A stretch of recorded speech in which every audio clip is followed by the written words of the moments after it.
Welcome to Planetary Choices, a podcast produced by Center for New Critical Politics and Governance at Aarhus University. With this podcast, we invite you into our research lab, where we explore the key questions of today. We bring together scholars, policymakers, and activists who are engaged in sustainable planetary stewardship. Thank you for joining us.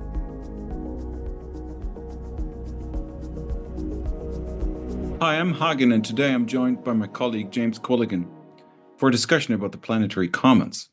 Since 1975, James Bernard Quilligan has worked in more than 30 countries as an analyst and administrator in the fields of international development and monetary policy.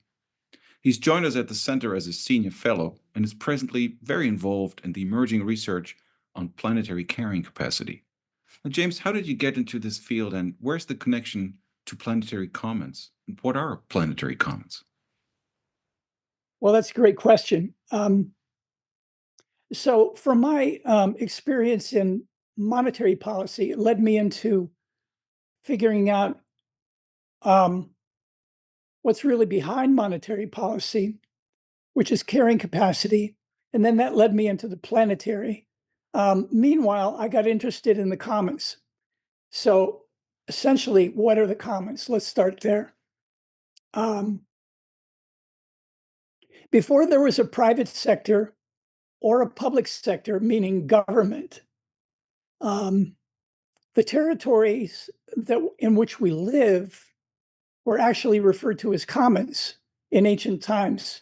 And then gradually, as Elinor Ostrom has discussed, while people were beginning to privatize their commons, other people were still managing the commons from within and more or less disregarding the private control that they had through governance. So in other words, there were two kinds of governance that developed in parallel.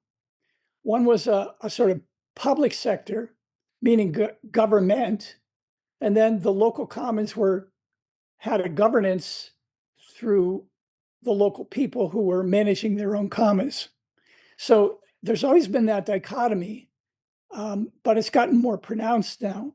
So now that we're taking it to the planetary level, one of the distinctions I think we're making is that as we move from what we see as global, which has to do with private sector and public sector managing the Earth, now we're moving into a more a different kind of sector, which moves us back into the understanding that the Earth is ecological, which is something that the private and public sectors don't treat. So the ecological component is very pronounced. It also has to do with the fact that the public sector and the private sector are really dedicated to exponential economic growth, and the planetary commons is more into, I wouldn't call it degrowth, but I would say a slowing down of growth to what's also called logistic growth. But we can get into that in a while. So it's just a different kind of framework for looking at the Earth from a more holistic point of view. So we can understand these commons as something third alongside the private and the public. Am I right? Yes, that's correct. Yeah, so that's okay. So I got you right there. Okay. And this third, who's going to define it? How is it defined? How are we going to how are we going to not use it? How can we avoid as humans to interfere with it? And what role should it nevertheless play in the way we design societies, human interaction, governance models, and so on and so forth? I guess this is what we want to talk about today, right? That's exactly right. There's a lot there to unpack. That is the big challenge. It's a very interesting topic because it has a lot of different facets, and we can take them one at a time. Take it away. Well, I think one of the things is that we need to look at a little bit of the history, and why we're distinguishing globalization from planetization, or the global from the planetary. Why do we do that? What sense does that make? Mhm. I think from a historical perspective, we can look at it like this, that the age of globalization, even though the term was only coined in like the 1980s, I think we Yes. could really say that there has been a process of globalization taking place since like the age of exploration in the 1500s, or Columbus and Vasco da Gama and all the earlier explorers. They didn't Or call the it age of globalization. colonialism, if you wish, the age of colonial expansion, the age of Exactly. conquest. Exactly. I think, that had everything to do with what we now call globalization. So in some sense, you could actually say that the age of globalization went from about 1500 to, let's say, 2000. And you could also say that given that 500-year cycle, we're beginning maybe another 500-year cycle of planetization, something like that, looking far ahead into the future, because um, we can recognize that planetization is not something that we're going to do through some treaty that happens through the IPCC or anything like that. It's going to be a long process. And we know how long globalization took from, as you say, the early colonial days through industrial capitalism and all the interpretations of science that went into creating the new industry and technology and all of that. And so the Right. history of Yeah. that is very involved. The future will be just as complex and is involved. Could I ask you to maybe let's put some bullet points to this globalization, or this cycle of globalization, as you call it. First of all, if I hear it correctly, this is Western agency beginning in European imperial expansion, right? So, but what is the content of this? So what were the expectations? What were the models and the epistemologies coming with that age of globalization, as you describe it? And then maybe we can pinpoint it against the new, necessary, probably, hopefully emerging age of planetization. Well, one thing is the field, let's say, of economics, which Right. really didn't start until Newton's law of gravity was discovered. And with Newton's law of gravity, a few people began to think, oh, well, there's some kind of what Newton's really talking about with gravity is a kind of equilibrium. And the early people getting into economics said, oh, well, we could look at an equilibrium between supply and demand. And that Mm. essentially has become the economics that we have today. But as I get into that a little bit, it's been modified by the three laws of thermodynamics, but I'll save that for a moment. But Okay. another characteristic, other than the the physics of gravity, has been a kind of rationalism that has developed, where we've started with science and then we began to create ideologies around that. And by doing that, we have really specialized in a kind of rationalism. One of the drivers behind that is the rationalism of economic growth. We've always assumed that economic growth is infinite. As I said before, it's exponential growth. And that's an interesting factor because once we convinced ourselves that that resources were infinite on the planet, then that led into this rationalism of saying, well, we can do pretty much anything, given the Mm. fact that we don't have to worry about the abundance of resources on the planet. And that's one factor, but there's others because, rationalism really has a broad scope in the history of Western society, in politics and in other fields. But that's a key point, though.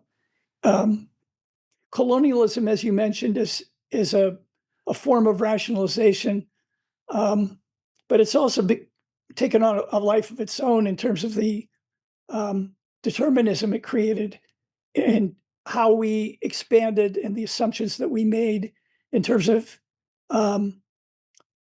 privatizing other people's territory and treating them culturally in a certain way that was repressive.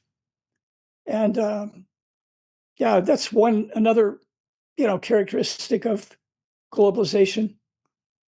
And then all of that led to the economic expansion that resulted in trade networks and finance and industry, technology, and the competition in geopolitics that we understand today. It all came from, I would say, the equilibrium model in physics and rationalism and colonialism. And it all sort of emerged from there. And I think that kind of defines what globalization has entailed for us. And there's the kind of problems we're actually facing right now, having just been through the last phase of globalization, which was neoliberalism. Okay, I agree. I agree with that totally. And I would add maybe a question here about the role of technology in all of that. There's kind of a naive assumption that if we only had the right technology, we would always kind of get our head out of the out of the sling. Up until climate change, now okay, there's a belief in technology. If we develop the technology just in time, then we can get away. But there was also this long-held belief that an advancement in technology would mean more efficient governance. It would mean a more efficient use of resources, and it would also define who's advanced and who's backwards in this race of globalization, because it was never an equal playing field. Globalization, right. It was always a power game. It was always not a power game. It was also it was clearly just power inflicted on the rest of the world from the European empires and later also the United States. So that role of technology, I guess, needs to be reinterpreted when we come to planetization, right? Because we cannot do without the technology. I agree. But it's partly our penchant for rationalization or rationalism that we think that technology will always get us out of any kind of scarcity conditions that we have and always take us to the next level. But there's something called the Jevons principle, which says that if you rely on technology, you're making a big mistake, because if you use technology to make things more efficient, then that efficiency will lead people to produce more. And the more that they produce, the more resources they burn up. And the more resources they burn up, the more technology they have to develop to, correct that problem. So, in other words, technology is a great benefit to humanity, but at the same time, it's created its own shortcomings, which have to be measured as well. So, technology is not the magic bullet. It's an enabler, but we've applied all of our understanding of rationalism and exponential growth to technology, forgetting that there are limits to growth. So that's a very good point. Yeah, that's unfortunate, of course, that we keep forgetting that, despite the fact that we have the limits to growth study ever since the early 1970s. But now we come to the planetization, what you call planetization. I'd be interested in what that is, according to you. When we integrate, or when we have globalization as the interaction, yes, it's of market actors, of nation states, and also market actors, transnational, businesses and companies as well, kind of super, on a higher level, cutting across nation states, but always driven by mostly human agency. And now planetization brings in an ecological perspective. So it's not only the interdependence or the assumed interdependence, which would have a peaceful effect on relations between nations, which was kind of old liberal or economic idea, that if we grow interdependent on each other, we don't go to war. Well, we only need to look around what's going on today. But so now comes ecological interdependence. How does that? What's that? Yeah, globalization was saying there are no limits to growth. Planetization says, yeah, the planet does have its own limits. Right. The work of Johann Rockström shows the planetary boundaries, but it's even broader than that in some ways, because it really means that we need a new kind of paradigm, which I think is what planetization is, because in the past, we didn't have the problem of climate change. And we didn't see the world as ecologically interdependent. We always just assumed that it would always be working, nature would work it out in the background, and we didn't have to assist it in any way, or we didn't have to worry about it creating scarcity on a level that would be a major collapse to civilization or anything like that. Those are some of the challenges we're facing right now. And so part of this has to do with the fact that the way things are being governed right now is through the paradigm of Westphalian sovereignty. Nation states are individual. They can do what they want. And there's an idea of non-interference, that other nations can't interfere in the internal affairs of one state. At least in theory, that's the case. In theory, right. But when it comes to international negotiations, that theory is stressed very strongly. Yes, of course, everybody's claiming and so rights. That's right. And that's a factor that I'd like to get into in a little bit, but about sovereignty. But that's a characteristic of planetization, that we need to get beyond the area of sovereignty. And then, of course, there's the idea of becoming stewards of the planet, which actually is a field that I'm very interested in. And it's part of what I'm calling planetary commons, is that we James, how can I become a steward of the planet? Well, by adopting a perspective of the idea that politics and economics are not going to save us. People are going to have to take greater care of the planet. We don't know how to do that. We've lost our understanding of what the commons are. So we have to create a new epistemology around the planetary commons, because most people growing up either say the solutions will come from the private sector or the public sector, meaning government.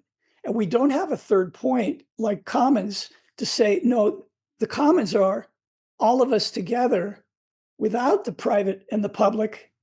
Again, public meaning government. But the common sector, and that's more understandable as through David Bollier or Elinor Ostrom as being something local or regional, where communities could be defined as commons. Now we have to transport that idea, transpose it really to the earth. And that's really where the planetary commons comes in. And it's the idea that people in their own bioregions or own eco districts can get together and create their own form of governance so that they can manage their resources and become better stewards. At the same time, we have to have that same principle happening at the global level. So it's not easy to do, but that's why this idea of bridging it is also called translocal because it means that the local is actually helping to inform the planetary decision makers about how they can work more closely with people at the global level, at the local level. So in other words, there's got to be, it can't all be top down or bottom up. There has to be a kind of symbiosis taking place between the two. Mm-hmm. So that's what I think planetization is going to really entail. All right, let me just get back to this one point about you made about bioregional governance and people caring about their own resources, and almost like a democratic bottom-up process of a new ownership. I guess that's what you mean here. That this should be the really reliable source of information, is how we care and know how to care for our own eco district, as you called it. Now, if I were to care for my eco district, how do I know a planetary commons when I see it? What is it? If we were to make a list, is there something concretely we would put onto that list, or the field of meaning, a field of semantics of resources? Well, I think that's what the conversation here is about now, that we don't have a list of the things that the elements of the planetary commons. And that's Well, take a what I'd stab. like to be able to that's what we're sketching out in this entire conversation, I think, because it does have some steps, but I think we're working our way through those steps as we discuss this. But what I can say is that, generally speaking, we need a new worldview, a new epistemology, a new narrative for how we define what the planetary commons are.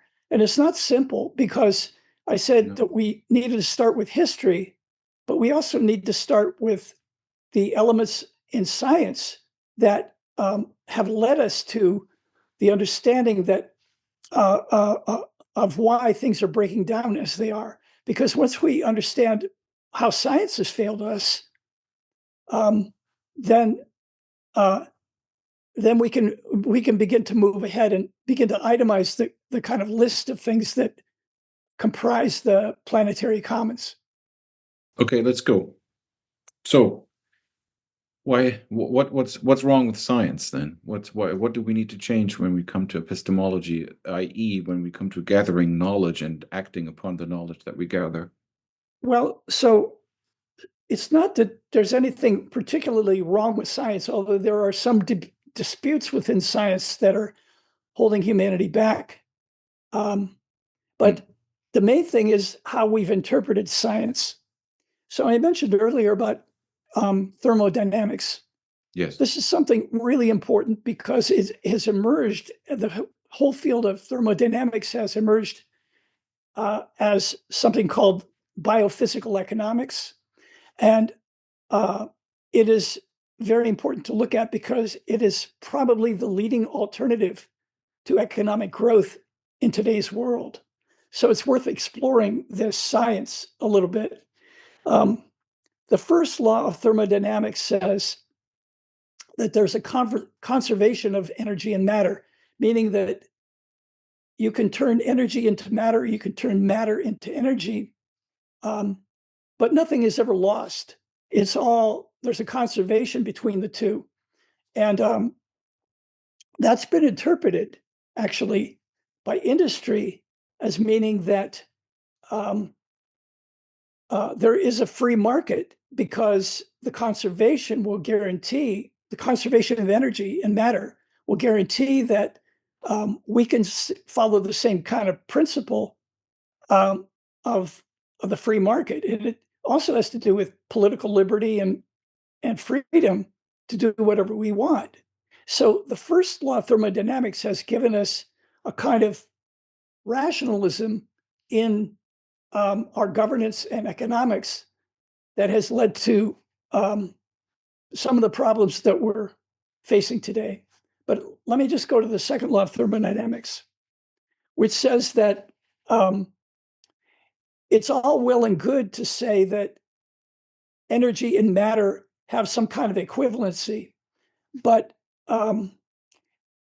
But in fact, there's another element to it, because in heating, and take industry, for example, in heating something, increasing the temperature of energy to produce a product. So you're taking energy to create something material, energy into matter. Yes. If you do that, or if you melt down matter to go back into energy, then the process of increasing the temperature creates heat. And that also creates waste. And so the second law of thermodynamics is the principle of entropy. That Yes. The first law of thermodynamics leads to entropy. So I mentioned that the first law of thermodynamics is a lot like freedom and liberty as it's defined in modern society, in modern liberal society. But entropy is also given rise to the idea that government should be able to protect people from entropy, meaning that entropy is it's not only climate change, the carbon dioxide that we disperse into the atmosphere. It's also, maybe, James, sorry to interrupt. Maybe you could just make a little bracket here and explain to our audience what entropy is. Maybe not everybody knows that. Entropy is really a principle of disorder. So what it's saying is that in terms of the industrial process, it's saying that we're creating pollution, we're creating waste, and we're creating toxins that are going into not only the atmosphere, but also into the seas, into our soils. It's everywhere. And that we have an epidemic now of entropy because we're not paying attention to it. And that's why I was beginning to say that governments have stepped in, or at least had been stepping in, to say, well, we've got to slow this down, and we've got to protect people from the ill effects of heat waste or entropy. So you can look at it as that the first law of thermodynamics and also of freedom in government has to do with order. A second law of thermodynamics has to do with disorder, because what's been created through the process of overdetermination of order has led to disorder. So it's nothing that we're doing wrong. It's that we've actually failed to understand science to the extent that we could create our economics and governance around it to make sure that that our administration of order didn't actually lead to disorder. And in fact, many theories of civilization have said that that's exactly what happens. We build up order, and then the costs of the order get so great that it begins to create disorder. Societies collapse as a result of that.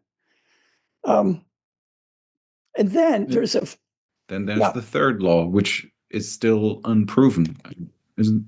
Or tell me about it. It's unproven because there's a debate between physics and biology over the meaning of the third law of thermodynamics, which has been very divisive. Physics wants to say that there's something about an absolute zero temperature, which could actually resolve entropy. Biology says, well, we don't know about that. It's not our field. But what we do know is that life, living creatures develop and grow despite entropy. So we do workarounds.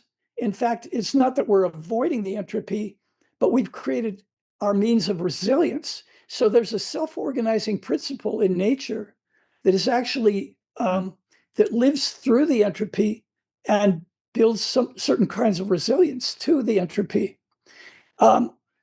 So this is what's really missing right now, is that the sciences really need to get together and show the way forward to an understanding that this idea of absolute zero in physics is really very similar to what's called syntropy as opposed to entropy. Syntropy is that emergent self-organization that all living things exhibit that really defy the laws of entropy in a lot of ways, or at least they persist through it.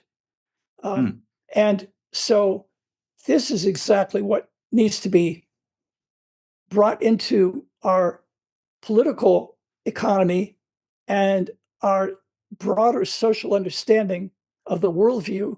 And this is really the essence of what planetary commons will be expressing, in my view, because it's something that hasn't been realized yet. And yet we're trying to frame our understanding of how to approach the future, especially as climate change becomes much more disruptive, disorderly as a result of entropy. And we need to embrace the concept of syntropy. That's what the planetary commons really is about, bridging physical and biological boundaries as the basis for a planetary social contract. That is what happens as a result of, I think, the dialogue, the kinds of dialogue that we're creating now in this idea of the planetary commons. I see, and this is also where you see the role of science as having a really important part to play. Right. How do you think that's going to? Do you see where do you see beginnings of this? Do you see this happening already? This dialogue or this overcoming of the boundaries? Or yeah, I mean, I spent a lot of time on the internet and LinkedIn and other places, and the conversation is getting very sophisticated around these topics, and I see it penetrating more into universities and not so much into governments in the higher levels where this discussion has to take place. But I do think that the very fact that conversations like this can lead people into a broader worldview is a start. And so I think we're at the very beginning stage of all that. But I also see. I think, yeah, please. No, please. What do you also see? Well, because, you were saying earlier, how do people at the local level begin to talk about the planetary commons? Yeah. It is already happening. There's a very vibrant conversation going on about bioregioning and creating bioregional finance and bioregional self-government. Yes. And yes. It's very heartening to see that, because it's really the building out of recognizing that the local commons have to become more resilient, have to recognize what value is and what production really means in an age where energy is not going to be as available as it's been in the past. Resources may be dwindling in the future. How do we cope with our local environment, and then how do we relate that to saving the planet and meeting? Yeah, I think you said something very important and something very tangible there, because it may sound a little abstract to talk about physical and biological boundaries for a social contract of the planet, but when you mention how people in their own regions start to embrace new ideas of value, new ideas of monetary systems, or practicing exchange based on a different worldview, a different set of values, embracing their own surroundings as commons, embracing their resources as commons, and interacting in new ways, it becomes very tangible, it becomes concrete, and it even has a ring of ownership of. It almost sounds democratic, or a new form of bottom-up. It's like a bottom-up growing of governance units. That sounds. Am I right? Am I hearing that correctly? Yeah.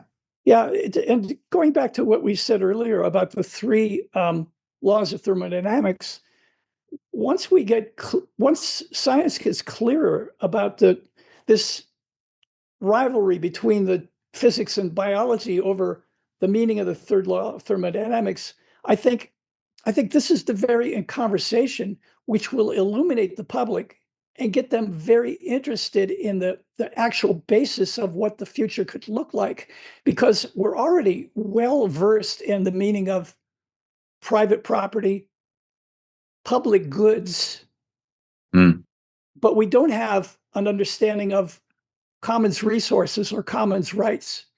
We have the rights to the commons, and that's an area that is very unclear to most people, and that's what has to be discussed. Planetary commons are nebulous. That's a good phrase there, James. We have a rights to our commons, or to the commons. That's great, but I think that's good. I think that's clear now, and I hope that anybody who listens to this or sees this is sharing this insight as well.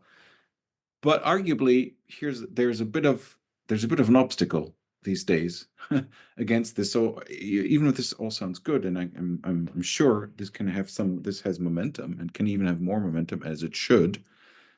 The current world situation doesn't really look like it's going to break through any day. No, I mean, if you look around, you mentioned the problem of sovereignty. That's I guess one problem of sovereignty. But then, of course, the way in which alliances have shaped up, and now with this new multipolarity emerging, the world as it is right now, do you see it going into a direction of the commons, or do we need to really take it back and overcome a number of things before we can start building the planet on the planetary commons?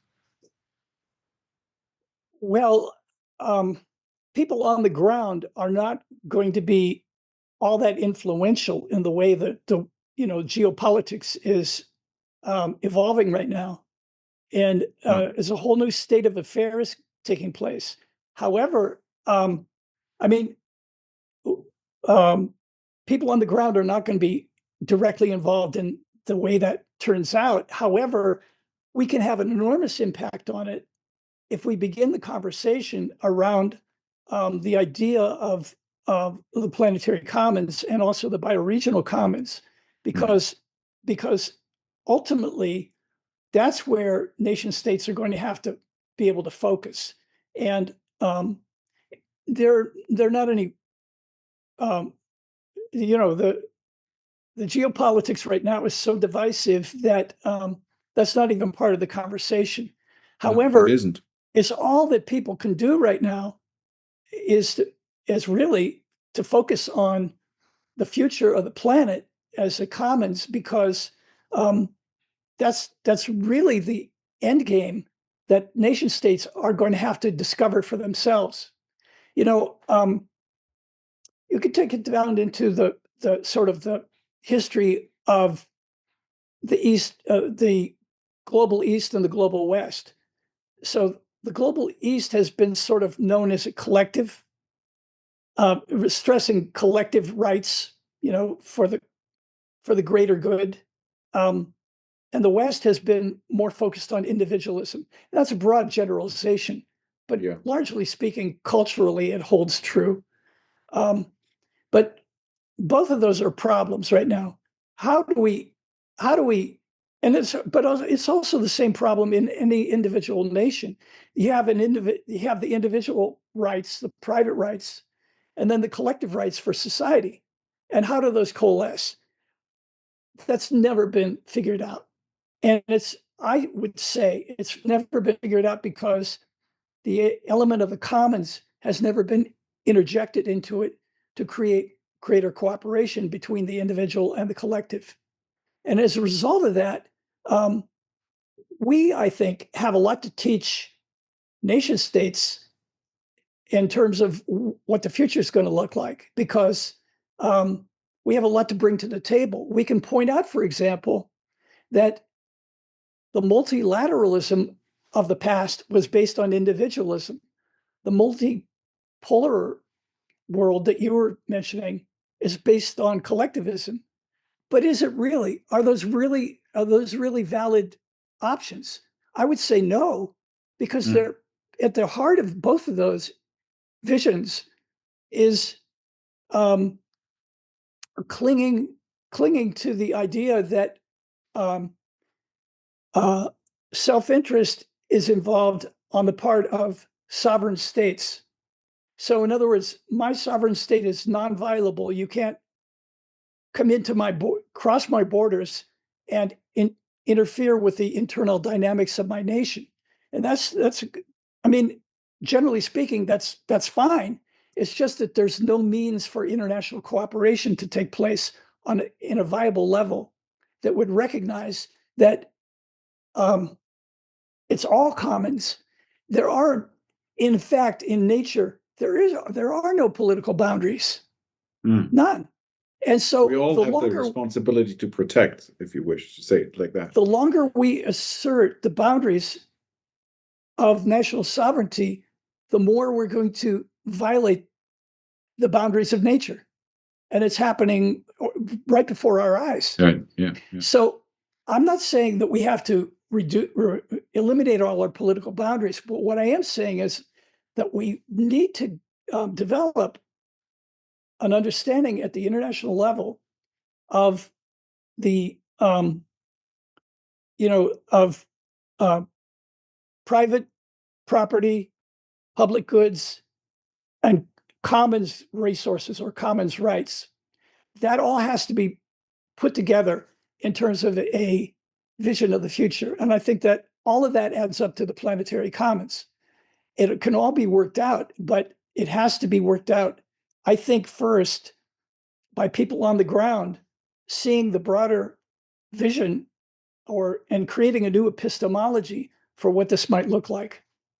I see.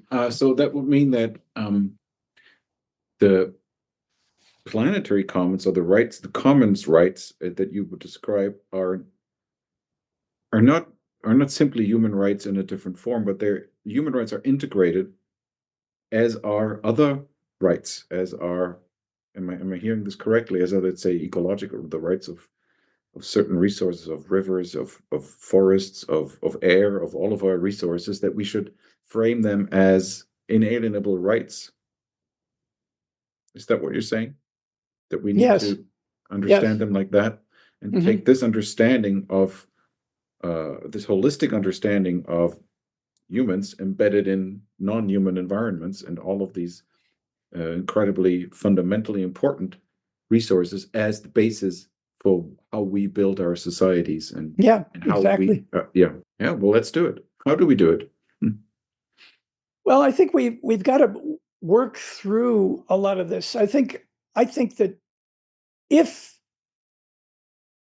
the nation states and the power blocks that are forming right now,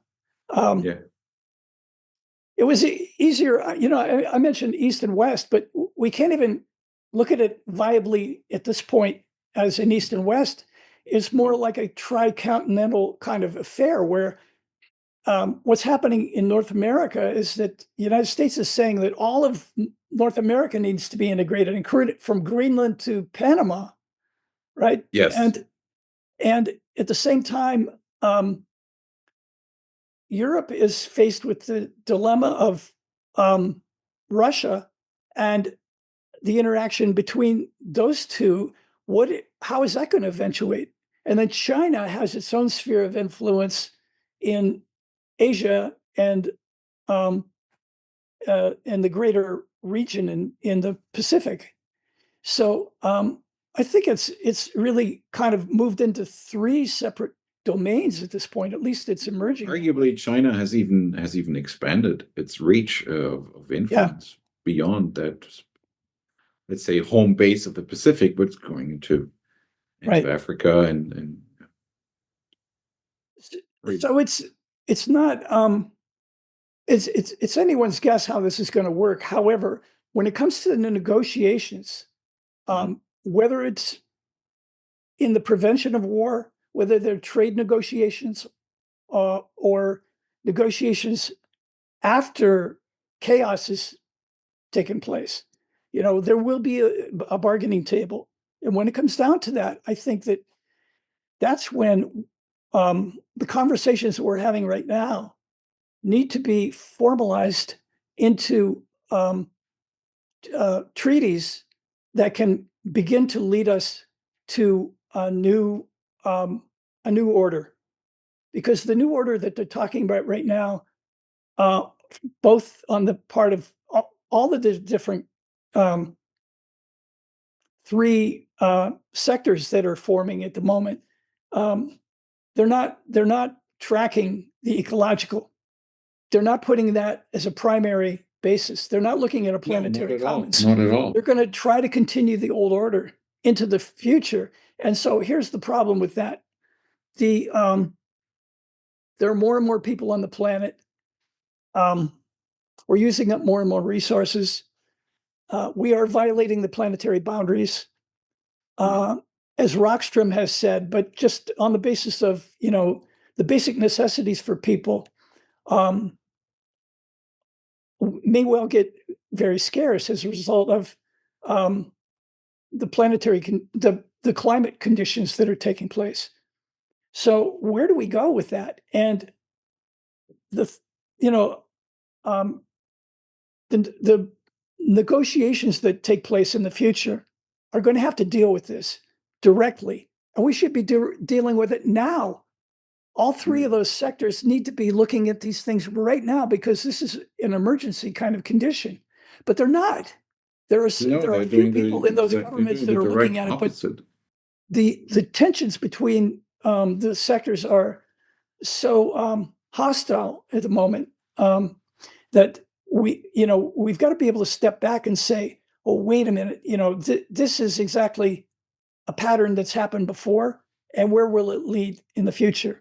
Well, if we look at it in terms of, in the past, the winner of a war or the winner of a economic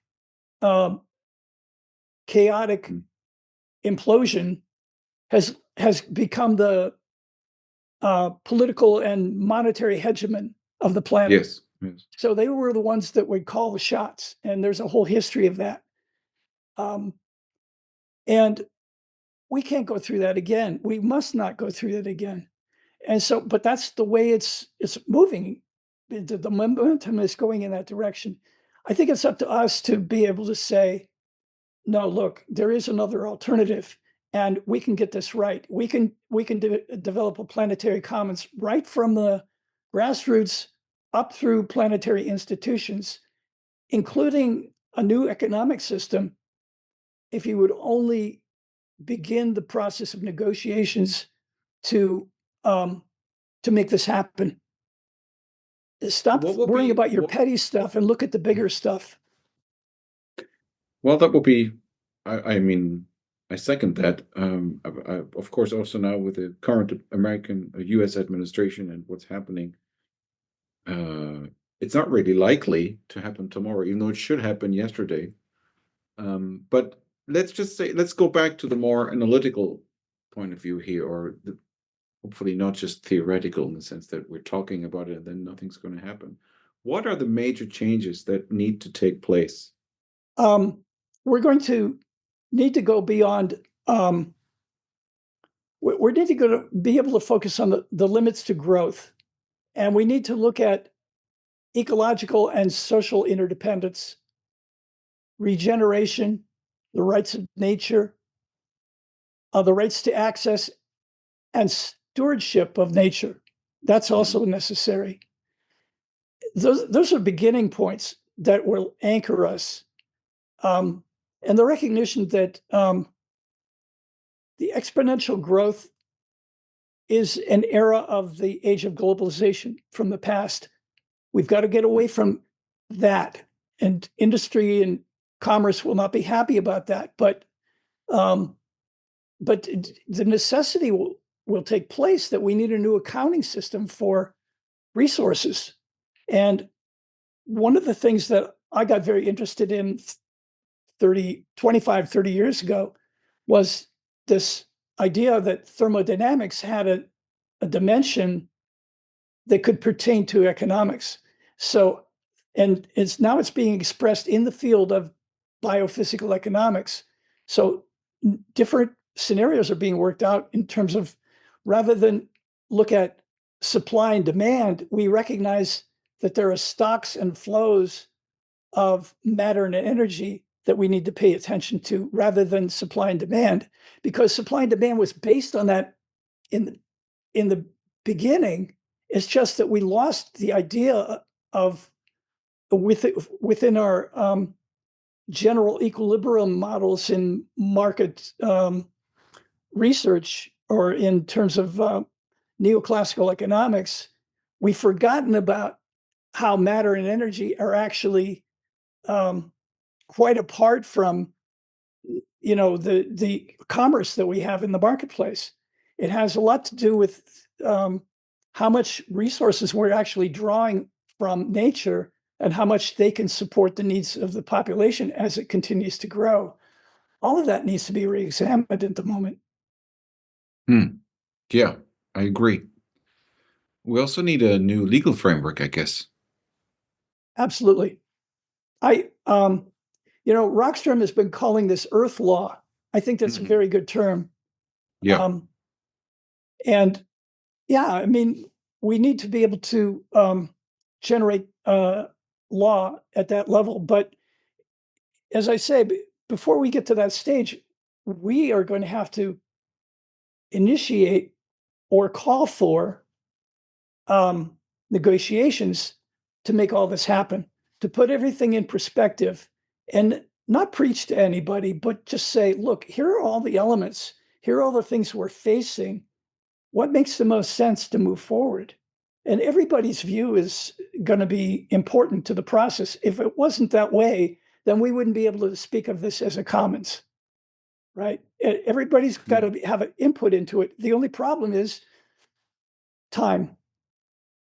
We are really running out of time to make this happen. And we know from looking at history that things drag on and the same arguments continue over periods of time. It's really important now that a group of people begins this conversation about how to change the paradigm. And the sooner the better, because what we're looking at is another century of things getting worse and worse until we put the brakes on. And how are we going to get to that stage? Well, we have to be able to say, it's not only about agreeing to put the brakes on, it's like, what do we do after we put the brakes on? How are we going to live in a world there where there are strict limits to growth? Do we want those limits to growth to be agreeable between you and me and the rest of the commons?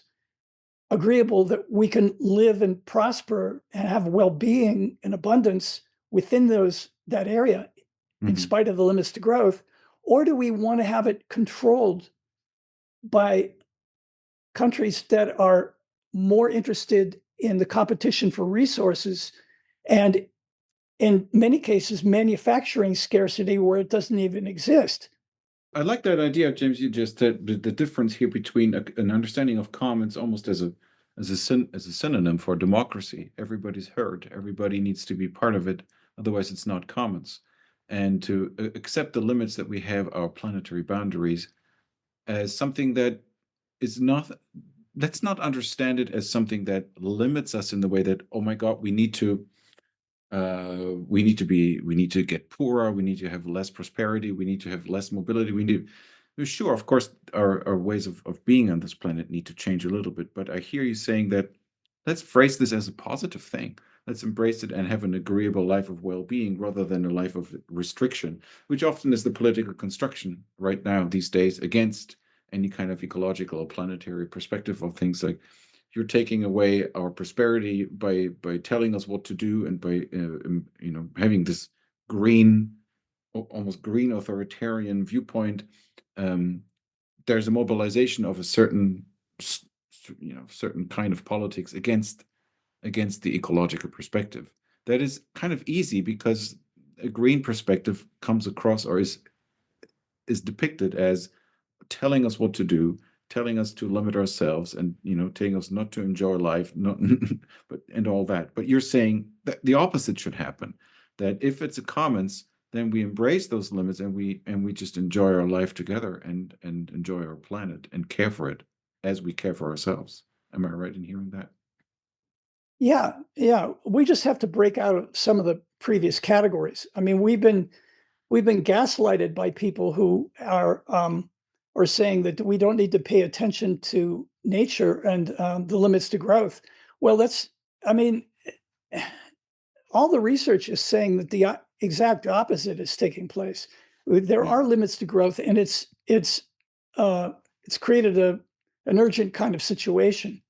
But I think that there is a way of breaking through all this to create this discussion about the future, and in particular, what are the basic adjustments that nations are going to have to take? What kind of legal framework has to change so that we can move into this? And I think the vision for a planetary commons, at least the way I see it, and it's partly inspired by the Children of a Modest Planet by Gilman and Blake. Gilman and Blake, yeah. But it's also a little different than that. But I mean, taking some of the basic outlines they're talking about there, this legal shift from national sovereignty and corporate monopoly, moving toward a shared planetary sovereignty, a new realm of corporate accountability, and an embrace of Earth's life support systems is possible. They're making a big case of subsidiarity as well, right? I mean, this is their one of their main arguments, to reorganize the planet on the subsidiary levels. Right. So I think what the idea is, the first point is that there needs to be a downward shift of empowerment from sovereign nations to citizens through the subsidiarity you were talking about. Mm-hmm. And subsidiarity means allowing people to make decisions at the lowest possible level that's relevant. So in other words, do nation states really understand what's going on in terms of the resources at the local levels? Aren't the people who are working at the local levels better equipped to make those decisions? Why isn't it the case that the government has trusted people to make those decisions? Sooner or later, this is a bargaining chip that can be used in the discussion between the three major blocs that are forming right now in world affairs to say, trust your citizens now. This is the time to be able to do that, because if you don't do it now, you're just going to be using your citizens as armies to fight each other.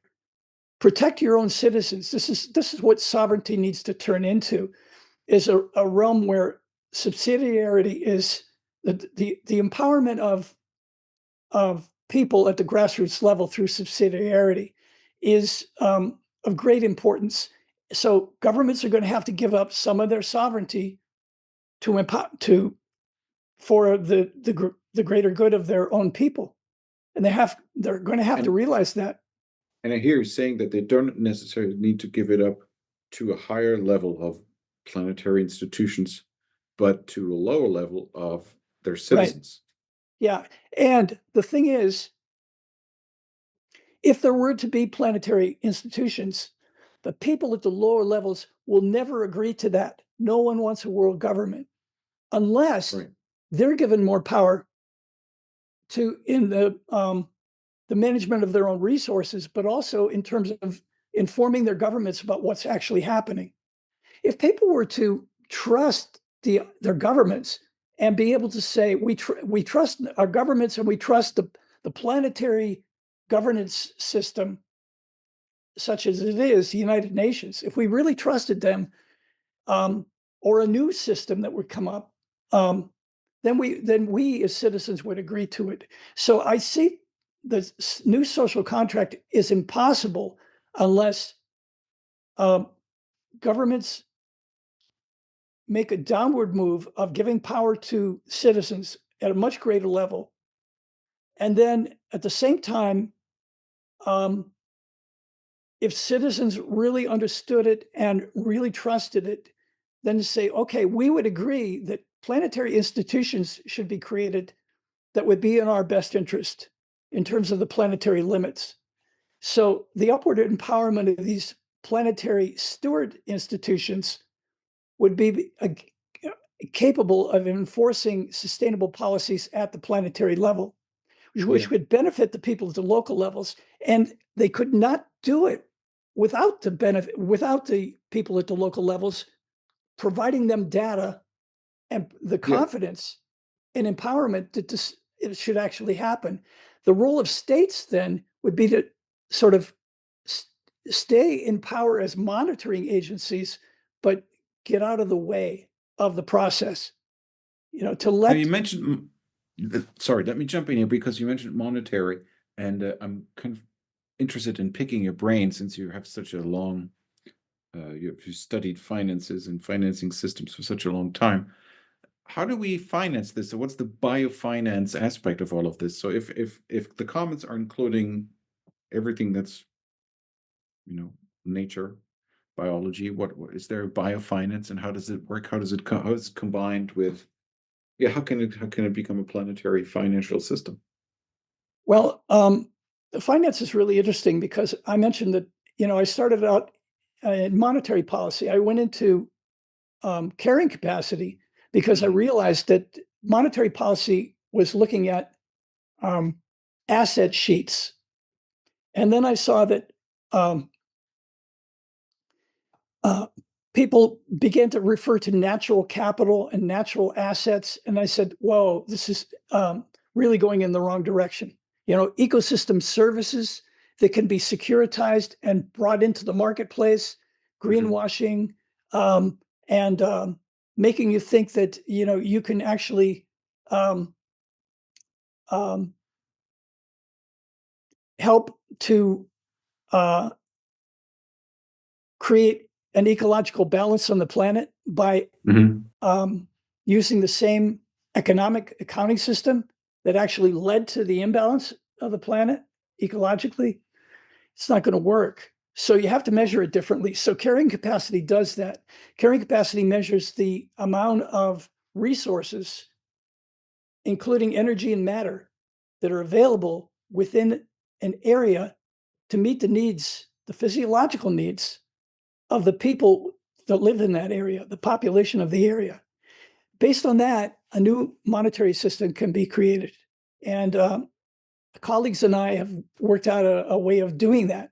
And if you measure let's say the carrying capacity of a bioregion or the planet, but let's take the bioregion first.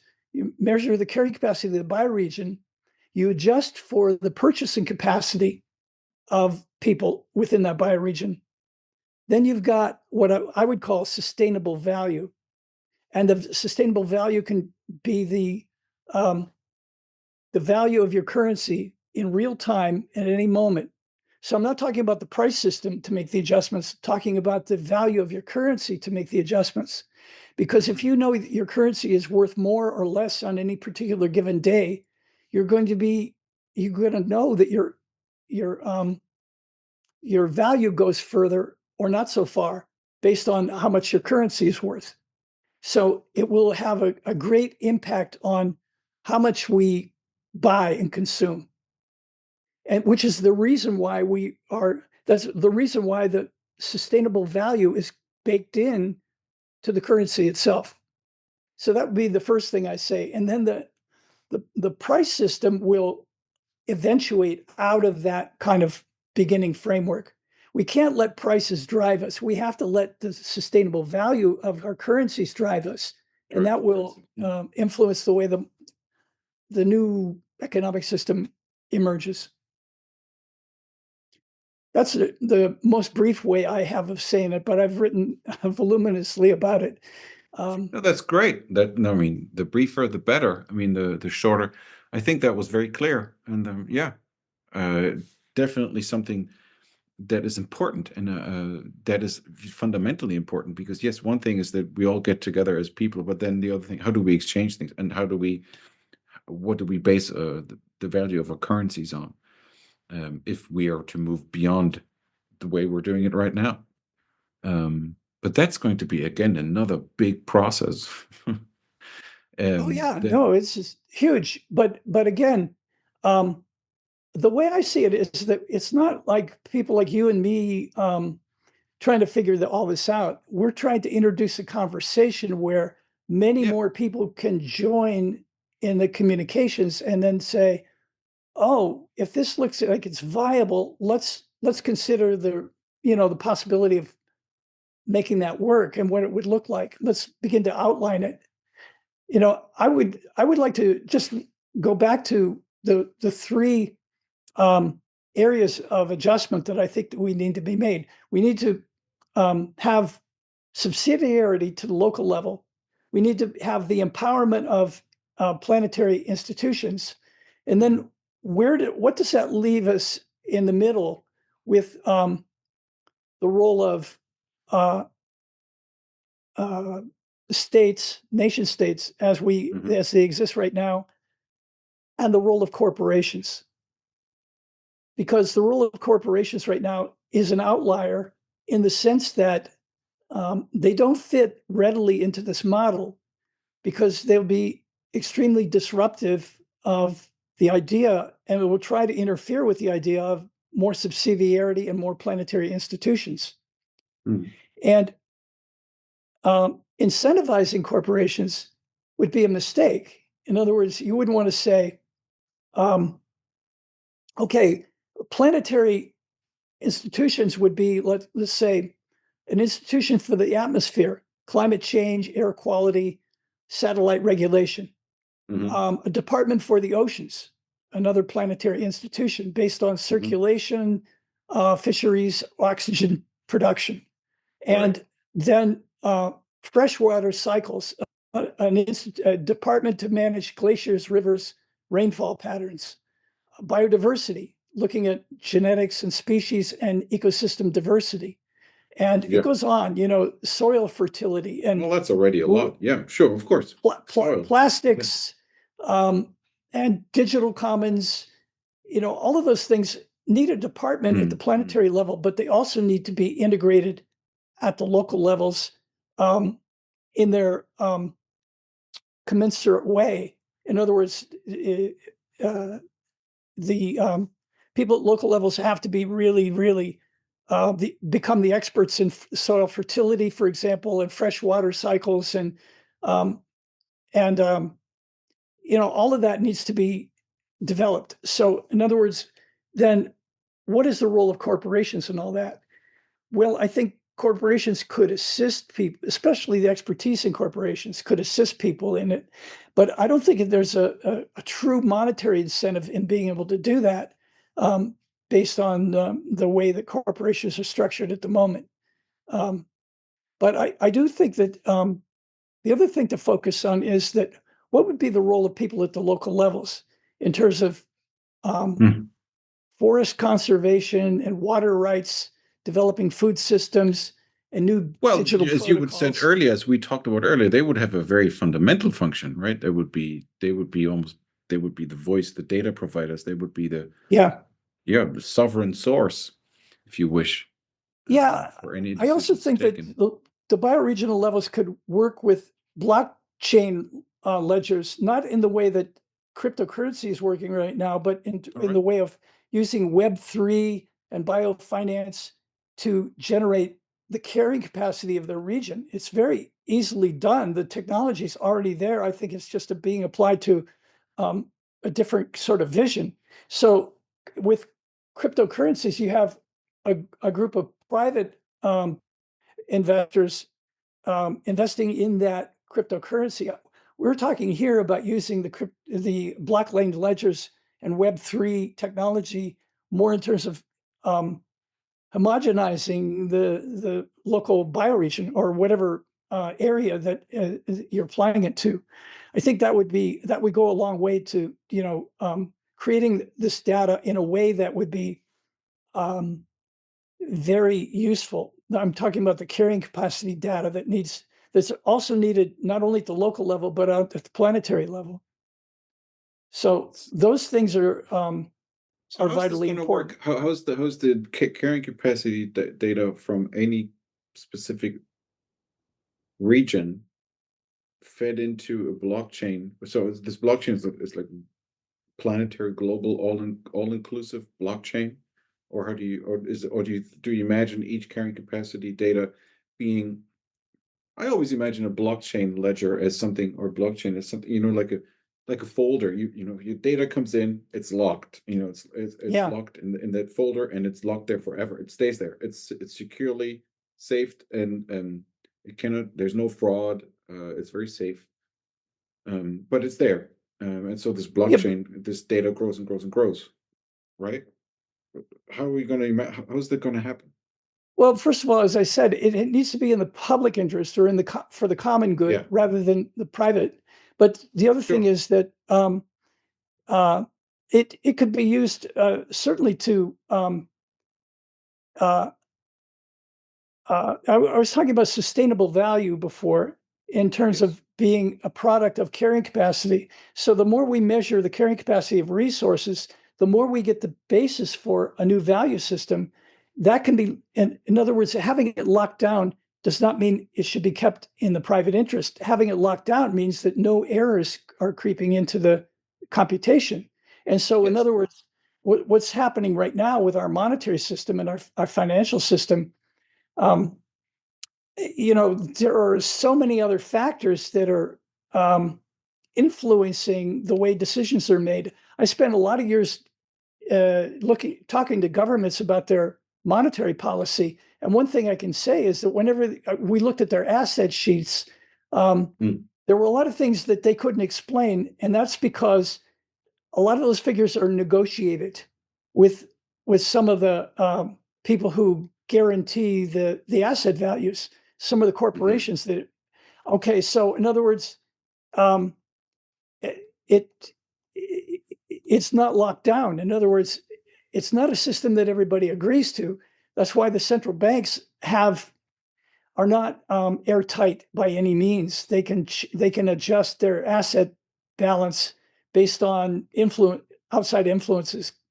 This blockchain ledger would not do that.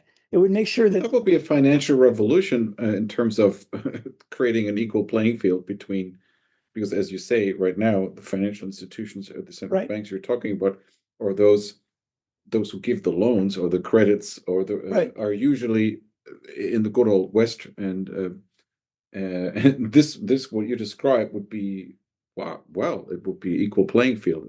It would really empower non-Western countries. Yes, and that would be a level playing field for sure, because now we're not dealing with whose currency is stronger, is it East or West? We're not dealing with balance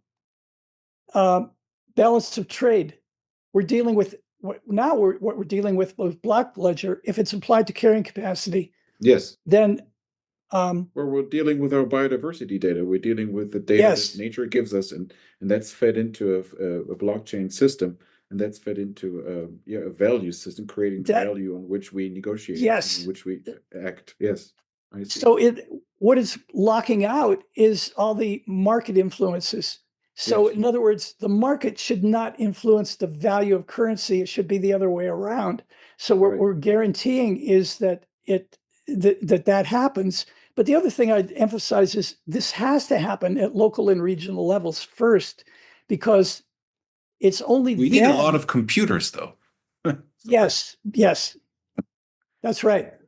Yeah, but this will influence planetary commons institutions, or it will influence the creation of planetary commons institutions if people knew that that this blockchain ledgers technology was actually working at local levels to compute carrying capacity. It would give the international negotiations taking place to create these planetary institutions, give them a lot more confidence that they could actually do that at the planetary level.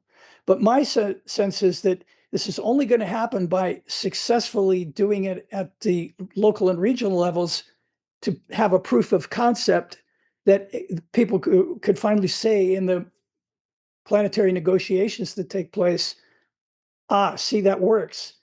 Let's apply it now to the planetary level, because it would be a big mistake to try to do it at the planetary level first. at the level of planetary institutions, that is. Yes, I see. Yes, I agree. Well, and if this all means that these carrying capacity data are out there, they're undeniably logged in, and this can be very explosive information. This can be politically taken into all sorts of directions. I would imagine. So you need to make sure that there's a lot of that it grows locally and that it grows from there and is sort of not tampered with. But that's what you're saying is it cannot be tampered with because of the blockchain. Correct. And the other thing is that I hadn't mentioned, but this is extremely important, is that the carrying capacity, what's it really based on? I mentioned thermodynamics and the stocks and flows of matter and energy. But so this analyst named Howard Odum, Yes. about 40 years ago, he began to develop a table of energy values that were all based on sunlight. And he recognized that sunlight pervades all of the necessary ingredients of a monetary system, from the basic units of sunlight up through the ecosystem services that are created, the minerals, the food, the basis of technology. Everything is based on units of sunlight. And so people have been developing a scale on which to track all these different levels of energy in joules, and to measure how much energy is necessary. So, so when you say that, it would take a lot of energy to compute with the blockchain ledger, that's true, but at least that would be a cost of actually utilizing this framework of the energy scales. These energy scales are really important in the development of carrying capacity, and therefore in terms of the monetary value. But that is where we should be looking right now, not the trade balances of nations and the GDP of nations. That's a completely specious indicator. I would say let's relegate that back to the global age, and the planetary age. Let's have a new series of indicators and sources of value for those indicators. And these energy values are completely fresh and ready to use. They just need to be plugged into the system. Actually, I'm working with some colleagues that are doing that with remarkable results. So, but we have to get people used to the idea of carrying capacity first, because people still don't have a concept of what that means. Introducing them first to the commons, and then carrying capacity, and then block level or blockchain ledgers to track the value of commons are all important things to educate people at the local and regional levels. Well, there's lots to do. There's lots to do. I mean, but all of this taken together would then become something like a rewritten constitution for the planet, if I hear you correctly. This could be something yes. like a new. So all those levels of we talked about subsidiary to the people of power from the sovereign nation state, the new status of sovereign nation states and corporations, and then the new level of planetary steward institutions. All of those have to be congealed in some kind of new framework. Like when the United Nations got together and formed a new body, or some kind of new overarching planetary commons constitution would have to be developed. Yes. That's a long way off, but the conversation needs to start yesterday. Yes. Yes, and we're carrying it. We talked about it right now, And I say thank you for all of this. This is so many ideas, James. We will definitely come back, and hopefully this will spin off in all directions, creating discussions and bringing people behind the ideas of creating new commons, all of us, and embracing them. Thank you for listening to this episode of Planetary Choices. This podcast is produced by the Center for New Critical Politics and Governance at Aarhus University. Visit our website and join us for another episode of Planetary Choices. Thank you so much, James. This was amazing. My pleasure. Thank you so much.